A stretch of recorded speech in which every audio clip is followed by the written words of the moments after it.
Hey you guys, welcome back to my channel. I hope you have all been doing great. I'm gonna be starting a new series called the Holbein Series, and it's a very short series where I review my favorite art supplies from Holbein. And the first 3 videos is made possible by Discovery Japan. They sent me these 3 products from Holbein, which I've already used all 3 of them, but I thought it would be a good opportunity to finally do a proper review on these products. So Discovery Japan is an online marketplace. They are located in Japan that sell Japanese products to customers around the world. They sell a very wide range of stuff, but more importantly for us, they also sell Japanese art supplies. And for me, this is just so exciting because I know a lot of you guys have been asking for alternatives to Holbein since they're not very readily available outside of Asia. Well, they are, but they might be a little bit more expensive. And they also sell individual tubes of colors, which will come in handy for later when I list out all of my favorite colors from the set in case you guys want to curate your own colors.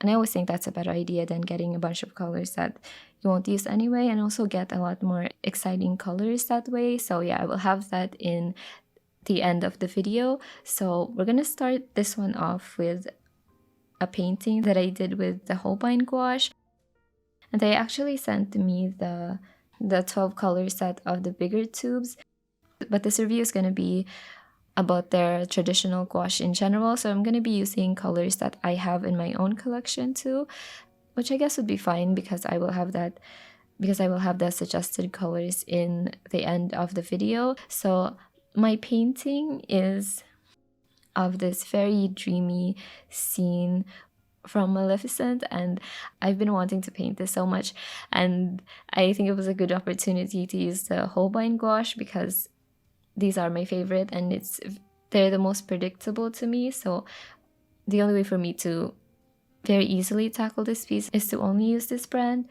So you can see when I started, I used a very watery consistency as my underpainting. So I basically used the gouache very similarly to how I would use watercolors. And even then, it's a very thin layer of watercolors, and you can see how beautifully pigmented these paints are. With other brands, especially when they are student grade brands, but even artist quality brands aren't as good as Holbein when it comes to how pigmented the paints are. When I use the Holbein gouache as watercolors, it feels like I'm just using watercolors, and that was one of the main things that I noticed when I first used it. I was really blown away by how pigmented these paints are and also how finely milled they are. I don't know if that's the right word, but there's no separation whatsoever. When they're watered down, they feel like very high quality watercolors, and there are even watercolors that aren't as vibrant as these colors when they're used like this. So that's just one of the most impressive things about these paints for me.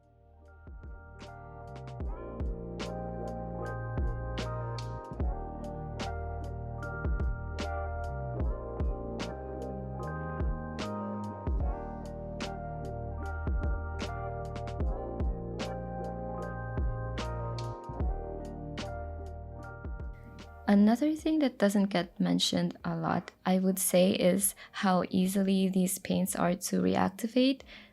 Over the couple of years that I've been using gouache, I've tested out a lot of brands, and Holbein is the only one that I just feel bad about when I wash out my palette. And usually I actually don't wash out my palette when I'm using the Holbein paints because even when they dry on my mixing palette, I just put water on them and they feel the exact same way as when I first got them out of the tube.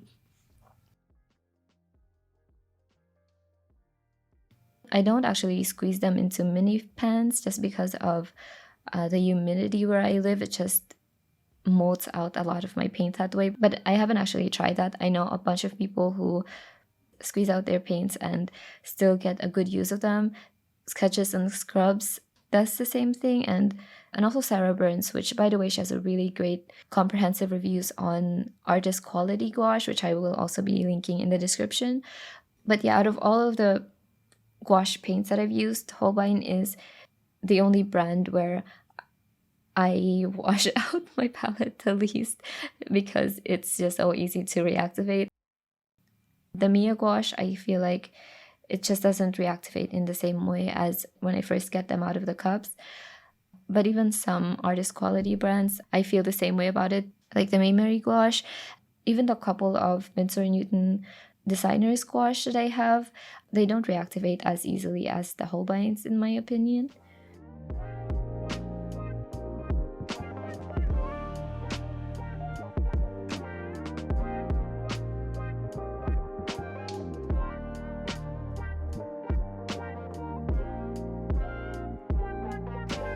Another thing that I love about the Holbeins is that they don't gray out very easily, and this is a result of them very highly packed in pigment and not having a lot of fillers on them, so there's not a lot of things that muddy up the colors. I get a lot of comments about colors graying out when you mix warm versus cool colors, and while it is still 100% true, it's very different from when paints just aren't as high of a quality. So I will still say that there is a big difference when you use higher quality gouache versus student grade gouache. And it's not just in the colors that you use. Sometimes it is really just your paints. There's a very big difference between when your paints gray out because of the fillers on them. When that happens, they're very unpredictable. So you don't really know where the colors will lean. And also when you mix warmer colors versus cooler colors, they don't lose their vibrancy that much. They just become a different hue, but the vibrancy is still there. The graying out, when you do use higher quality paints, it's very predictable, and your paints just turn out in exactly the right way that you mix them and exactly the right way that you expect them to look. And this is why it was very easy for me to do her skin tones, because when I look at the colors and I mix them, they turned into the colors that I expect them to mix into. When I use different paints, there's a lot of trial and error before I get to that. And that's why I said this on Reddit, where I said I was lucky when I did this painting because I had the exact colors that I wanted. And one of the comments said that I wasn't giving myself enough credit when I said that, but I really do mean it. Sometimes it really is just your paint. I don't think I would be able to do this painting as easily if I had used student quality gouache. I feel like it would be possible, but it wouldn't be as easy as when I did this, because the colors in the photo, especially on her skin, are very hard to do. And I was very lucky because I only used 2, maybe 3 colors for this, and I will have them listed towards the end of the video. But because the colors behave and mix in exactly how I expected them to, and it's not just the individual colors that I was using, it's the quality of the paints, because some of these colors are fairly new to me, but they behave very predictably, and so that's why it was easy for me to mix the exact colors that I needed, especially for her skin, versus if I had used a different grade of gouache, that would have been a different story. I don't know if this will show up as much on video, but I actually only have maybe a couple of layers on her skin, and the extra ones on top were just filling in the gaps, so I don't see much of the underlayer. But it's very little adjustments after the initial laydown of color on her skin, and I credit a lot of that to the quality of these paints.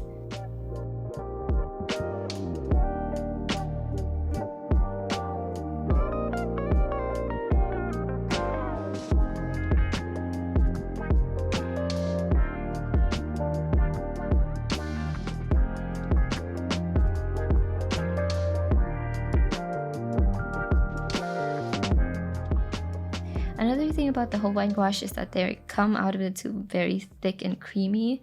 I have a lot of colors from them, but I think only one time did I experience paint coming out runny from the tube, and that was the Jet Black. I'm still not sure if that one was authentic because I got it from a shop here, but all of the other colors from them come out very thick out of the tube, and I absolutely love that. I guess because they're so easy to reactivate that I don't really like it when paint comes out runny out of the tube. Not even just super runny that they're unusable. I just also don't like it when they come even the way that you would expect gouache to come out of the paint. It almost feels like clay, very soft clay, how they come out of the tube, and I just love that for when you're layering very thick paint and if you want to use your colors very opaquely. I love that. And I guess because I could always loosen up paint and it's very hard to get it to be a thick consistency, that's why I like my gouache to be exactly as thick as the Holbein gouache normally, and I also just get disappointed when they don't.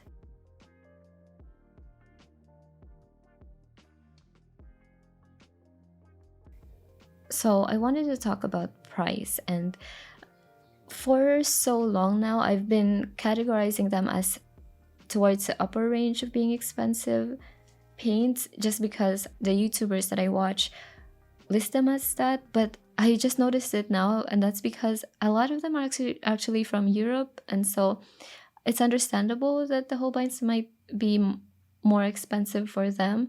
But for me, I've always felt that they're about mid-range in price, and maybe it's because we live in the Philippines and it's easier. But I also just saw a review online, which I will link in the description too, about how in general they actually are mid-range, and it's just in countries where they are less available that they're more expensive, which is understandable. But having read that review just made me feel so good about recommending them to you guys, and just made me feel less guilty in general. I do think that good art supplies are worth it, especially these, because they are so thick and so creamy that the very first set that I got with the 5ml tubes, I still use some of it, and I've had it for 2 years I think now. So yeah, they stretch out up for a long time, and they really are absolutely worth how much you pay for them.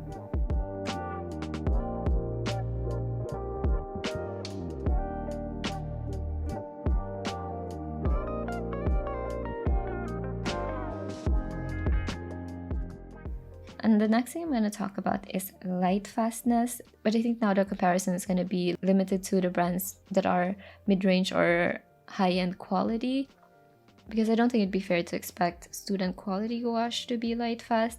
And by the way, Lightfastness is basically how your colors will change or fade out over time when it's exposed to light. And once again, I'm recommending Sarah's video where she tested the Lightfastness in these brands, which was so comprehensive. I highly recommend watching that one again. But talking about Lightfastness, the ratings aren't going to be the same across the board with all the brands, but because Holbein has been making paints for a very long time and have a very high reputation, their Lightfastness ratings are going to be consistent, at least within the colors that they own. So that's one of the things that I really like about them. So if you are a person that displays their paintings, I normally don't, but I sell my paintings, so that is important to me too. Check out the Lightfastness ratings in the tubes that you get. Colors have different Lightfastness ratings to them, even within one brand. So check out the Lightfastness ratings in each tube before you buy them if that's important to you. But for me, it's just nice to have a good rating system that I can trust to be consistent across the board in their colors. So before I go on to list the colors that I love and recommend getting for you guys, I also wanted to talk about their other sets, which I just think are beautiful, especially their Iridori sets, which are curated sets that reflect the seasons in Japan. A lot of my collection are from those colors, but because we can get individual colors from Discovery Japan, those colors are available to us as well. So I actually recommend checking them out too if the basic sets are a bit too basic for you. They have a lot more exciting sets, and I really just recommend checking them out before you commit yourself to the other bigger sets.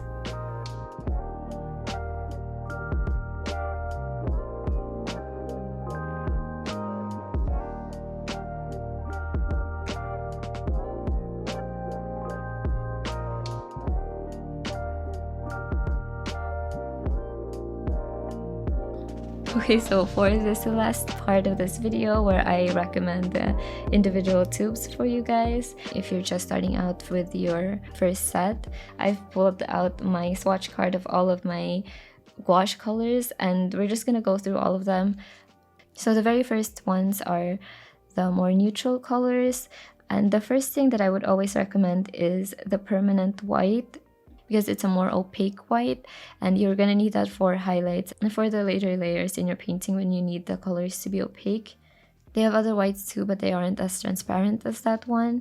And then for the blacks, I would just recommend the Ivory Black. It's nice and warm, but it's also very opaque, comes out thick out of the tube, so once again great for the last layers in your painting. And the next ones are for skin tones or just the earth colors. The first one I'll recommend is Orange or G811, and I love this one because it's so deceptive in the color name, because it says orange but it's actually this very nice and warm brown. It also has a little bit of red to it, and I actually recommend that more than their burnt sienna. And they also have light ochre G827, which I think is a good base for mixing medium tone to lighter skin tones. I would recommend you guys get this one called Smoked Bamboo or G836.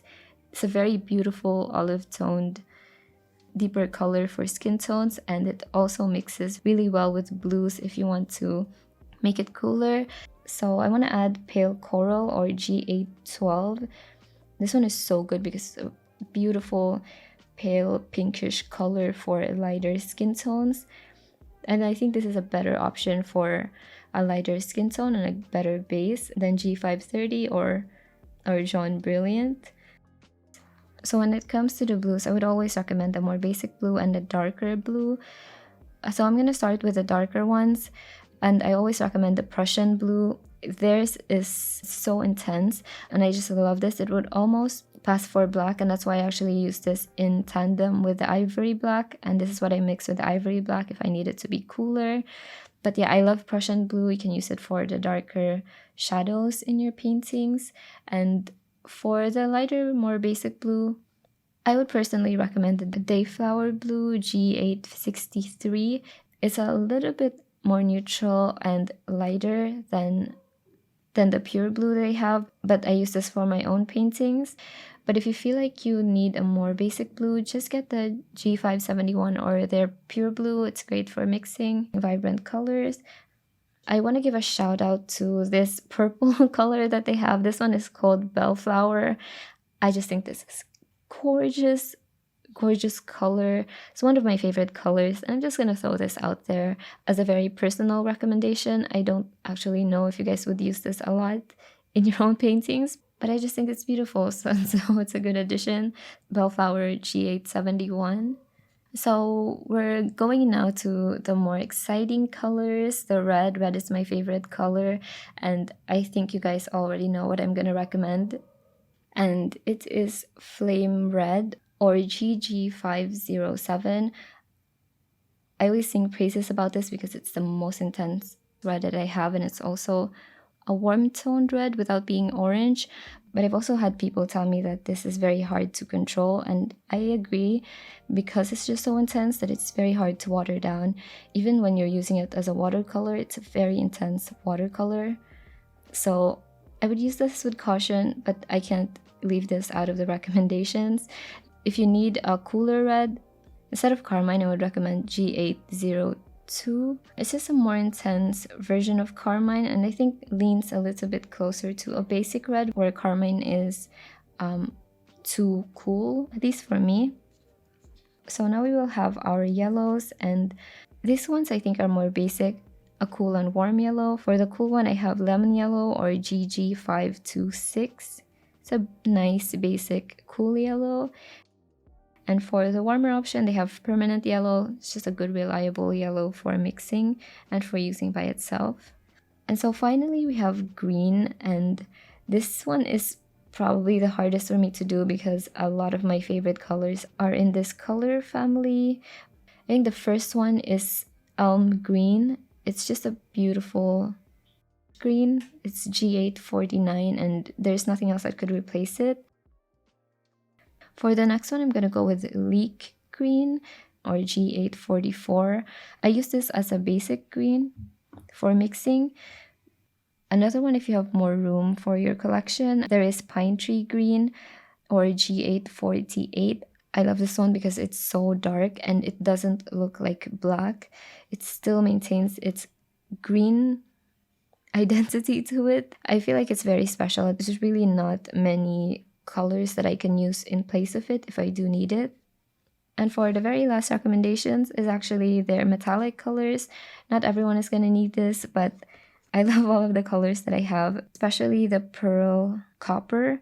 This one is a very rosy metallic color, G642, and I also have their golds. But if you only have two, the other one that I would add to that would be their Pearl White. It's this warmer metallic color that I just really love in place of the antique silver.